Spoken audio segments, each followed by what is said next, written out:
perkenalkan, saya Nadira Lesti. Saya dari kelompok 14 pada mata kuliah pengembangan perangkat sosiologi, di mana hari ini saya akan menjelaskan sedikit mengenai ragam evaluasi pemberdayaan komunitas dan dikaitkan dengan keadaan kita saat sekarang ini dalam keadaan COVID-19 atau dalam keadaan sedang masa virus corona. Baiklah, sebelum kita masuk ke pembahasan mengenai ragam evaluasi pemberdayaan komunitas, di sini saya akan sedikit menjelaskan tentang apa itu pemberdayaan komunitas. Pemberdayaan komunitas di sini merupakan suatu proses pembangunan di mana masyarakat berinisiatif untuk memulai proses kegiatan sosial guna memperbaiki situasi dan juga kondisi diri mereka sendiri. Dengan kata lain bahwa pemberdayaan komunitas ini masyarakat diharuskan untuk dapat lebih meningkatkan kondisi sosial mereka sehingga dapat beradaptasi dengan keadaan mereka saat sekarang ini. Dengan kata lain, prinsip dasar dari pemberdayaan komunitas ini adalah kontrol atas suatu tindakan yang harus dipegang oleh masyarakat yang akan mereka lakukan untuk meningkatkan keadaan sosial mereka. Demikian penjelasan singkat saya terkait dengan pemberdayaan komunitas. Selanjutnya kita masuk kepada COVID-19 atau virus corona itu sendiri.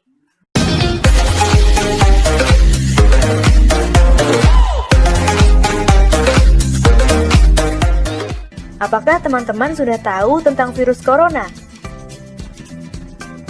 Virus corona adalah salah satu virus yang menyerang sistem pernapasan. Ada beberapa jenis virus corona, di antaranya SARS coronavirus, MERS coronavirus, dan SARS coronavirus 2. SARS coronavirus mengakibatkan penyakit SARS atau Severe Acute Respiratory Syndrome yang muncul pada tahun 2002 lalu. MERS coronavirus mengakibatkan penyakit MERS atau Middle East Respiratory Syndrome yang muncul pada tahun 2012 lalu. Sedangkan SARS coronavirus 2 mengakibatkan penyakit COVID-19 atau Coronavirus Disease 2019 yang muncul pada akhir tahun 2019 lalu. Virus corona ini bisa berbahaya untuk tubuh kita. Saat virus corona masuk ke tubuh, dia membuat kita sakit dan lemas. Kita jadi demam, bersin, batuk, dan tak jarang juga jadi sesak napas. Saat kita batuk, percikan ludah akan keluar dari mulut. Begitu juga saat bersin, mungkin lendir juga bisa keluar dari hidung. Percikan ludah atau lendir itu bisa mengandung virus corona dan bisa menempel di berbagai tempat. Mulai dari menempel di mainan, menempel di buku, jatuh ke meja, dan lain-lain. Kalau orang lain memegang benda-benda itu, virus corona bisa menempel di tangan mereka. Nah, kalau mereka memegang hidung atau mulut dengan tangan yang terkontaminasi itu, virus corona akan dengan mudah masuk ke dalam tubuh mereka. Virus corona akan menuju ke paru-paru dan membuat mereka akhirnya jadi ikut sakit. Lalu, apa yang harus kita lakukan supaya virus corona tidak menyebar ya? Pertama, rajin mencuci tangan dengan sabun dan air yang mengalir. Sabun bisa membunuh virus corona dan virus lainnya di tangan kita. Lalu ikut jatuh terbawa air yang mengalir. Kedua, batuk dan bersin dengan cara yang tepat. Tutup hidung dan mulut dengan siku dalam. Hindari menutup hidung dan mulut dengan telapak tangan, karena bisa membuat virus jadi menempel di telapak tangan. Ketiga, pakai masker. Virus corona yang melesat ke arah kita tidak akan bisa masuk kalau kita menutup hidung dan mulut dengan masker. Keempat, tetap berada di rumah dan lakukan kegiatan dari rumah. Kalau kita melakukan keempat hal tadi, virus corona pasti tidak akan menyebar luas dan mereka akan hilang dengan sendirinya. Kalau virus corona sudah hilang, kita bisa bermain di luar rumah dan bertemu dengan teman-teman lagi deh.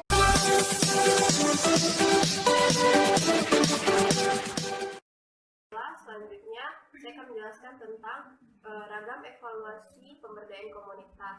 Di sini masuk kepada evaluasi formatif dan evaluasi sumatif, di mana evaluasi formatif ini merupakan kegiatan evaluasi pemberdayaan komunitas, di mana kegiatannya dilaksanakan sebelum kegiatan atau program kegiatan pemberdayaan komunitas dilaksanakan. Sedangkan untuk kegiatan sumatif, kegiatannya dilaksanakan setelah program atau kegiatan pemberdayaan komunitas itu terlaksana. Jadi perbedaan antara dua evaluasi ini terletak pada setelah kegiatan dilakukan atau sebelum kegiatan dilakukan.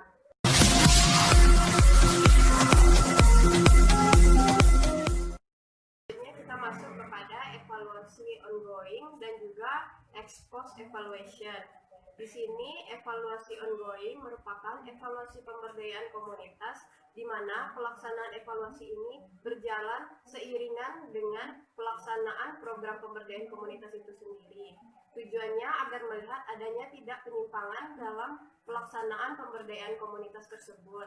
Selanjutnya untuk ex post evaluation.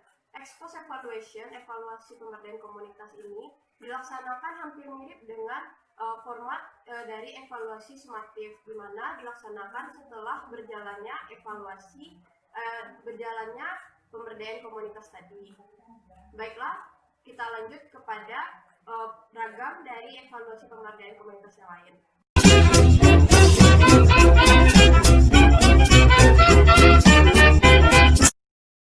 Selanjutnya kita masuk kepada ragam evaluasi intern dan ekstern. Di sini evaluasi intern yang dimaksudkan adalah pengambilan inisiatif kegiatan evaluasi ini dilaksanakan oleh orang-orang atau aparat yang masih berhubungan langsung dengan kegiatan atau program pemberdayaan komunitas tersebut. Sedangkan untuk kegiatan ekstern, evaluasi ekstern dilakukan oleh orang-orang atau pihak-pihak yang berasal dari luar program pemberdayaan komunitas itu, yang dimana tidak ada berkaitan sama sekali dengan program pemberdayaan komunitas yang sedang berlangsung.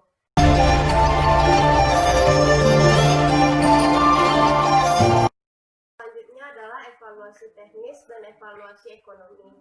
Di sini evaluasi teknis lebih menekankan kegiatan evaluasi yang kepada penilaiannya dijatuhkan pada kegiatan-kegiatan fisik atau kegiatan teknis di dalam program pemberdayaan komunitas. Sedangkan untuk kegiatan ekonomi atau kegiatan keuangan lebih menekankan kepada kegiatan atau evaluasi kepada pengelolaan keuangan atau di mana lebih menekankan kepada penerimaan ukuran-ukuran ekonomis. Selanjutnya kita masuk kepada ragam evaluasi yang lain. You say you love me, but I don't think that. Kita masuk kepada evaluasi program, evaluasi dampak program, dan evaluasi pemantauan program. Di sini kita mulai dari evaluasi program. Evaluasi program di sini mengkaji tentang draft atau usulan program sebelum program itu terlaksana. Selanjutnya kita masuk kepada evaluasi pemantauan program. Evaluasi pemantauan program ini merupakan pencarian informasi dan pengambilan keputusan selama proses program pelaksanaan pemberdayaan komunitas dilaksanakan. Yang terakhir yaitu evaluasi dampak program. Evaluasi dampak program ini merupakan evaluasi yang mengkaji tentang tujuan dan juga dampak dari pelaksanaan program dan dikaji setelah program itu terlaksana atau dijalankan. Baiklah, kita masuk kepada evaluasi yang berikutnya.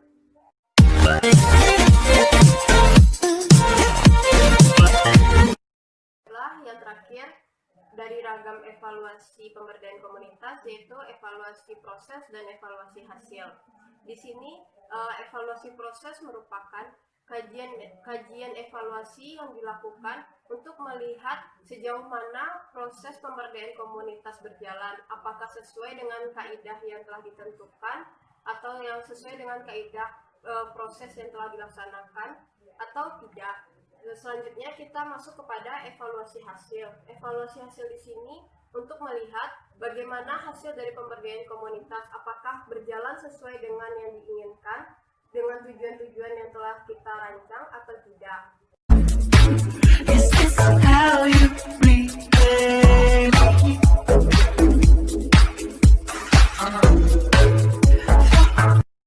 Sekian penyampaian materi tentang ragam evaluasi komunitas yang telah saya jelaskan tadi. lagi. Selanjutnya kita masuk kepada ragam evaluasi pemberdayaan komunitas yang akan saya kaitkan dengan COVID-19. Di sini saya akan mengaitkannya terlebih dahulu dengan komunitas Germas, Gerakan Masyarakat Hidup Sehat. Gerakan Masyarakat Hidup Sehat di sini merupakan suatu bentuk komunitas di mana mereka menganjurkan untuk pencegahan berbagai penyakit yang dilakukan sekitaran lingkup masyarakat mereka. Di sini lingkup masyarakat Kota Jakarta. Dalam hal ini mereka tidak hanya menjelaskan tentang berbagai penyakit, namun juga menjaga lingkungan dan juga proses untuk bagaimana terhindar dari berbagai penyakit seperti TBC, malaria, dan tidak hanya kepada penyakit menular biasa, namun juga kepada saat sekarang ini COVID-19. Nah, dalam gerakan masyarakat hidup sehat ini, salah satunya yang dilakukan adalah evaluasi pemberdayaan komunitas mereka. Mereka melakukan evaluasi pemberdayaan komunitas ini dilakukan oleh pihak Kementerian Kesehatan sendiri secara langsung. Dan juga mereka diberikan penyuluhan oleh Kementerian Kesehatan agar mereka pada saat COVID-19 ini dapat lebih meningkatkan komunitas mereka untuk tidak hanya pada lingkup masyarakat mereka saja saat sekarang ini, namun juga kepada lingkup di luar masyarakat mereka, agar masyarakat di luar masyarakat mereka sendiri dapat terbebas dari gejala corona dan juga dapat menghindari virus corona. Baiklah, itulah akhir penyampaian materi saya. Saya mohon maaf apabila ada kesalahan dan semoga teman-teman semua, adik-adik atau siapapun yang menonton video saya dapat mengambil pembelajaran dari apa yang telah saya jelaskan. Assalamualaikum warahmatullahi wabarakatuh. Dadah, tetap stay di rumah ya.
Selanjutnya kita masuk kepada ragam evaluasi intern dan ekstern.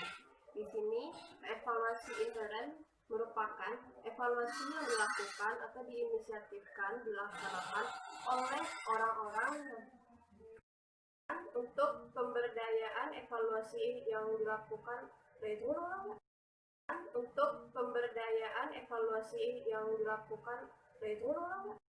penjelasan saya tentang ragam evaluasi pemberdayaan komunitas. Sekarang kita masuk kepada kaitan antara ragam evaluasi pemberdayaan komunitas tadi dengan COVID-19. Di sini kita mulai dengan komunitas GEMAS, Gerakan Masyarakat Sehat. Di sini Gerakan Masyarakat Sehat ini ada di Kota Jakarta. Mereka melaksanakan Gerakan Masyarakat Sehat ini untuk meningkatkan kesadaran masyarakat lingkungan mereka agar mereka dapat antisipasi terhadap penularan virus corona. Di sini tidak hanya masyarakat umum saja, ada juga Baiklah, sekian materi tentang ragam evaluasi pemberdayaan komunitas yang telah saya sampaikan. Sekarang kita masuk kepada kaitan antara ragam evaluasi pemberdayaan komunitas tadi dengan keadaan kita dalam keadaan COVID-19 ini. Di mana saya mengkaitkan antara ragam evaluasi pemberdayaan komunitas ini dengan salah satu komunitas masyarakat, yaitu GERMAS, Gerakan Masyarakat Hidup Sehat.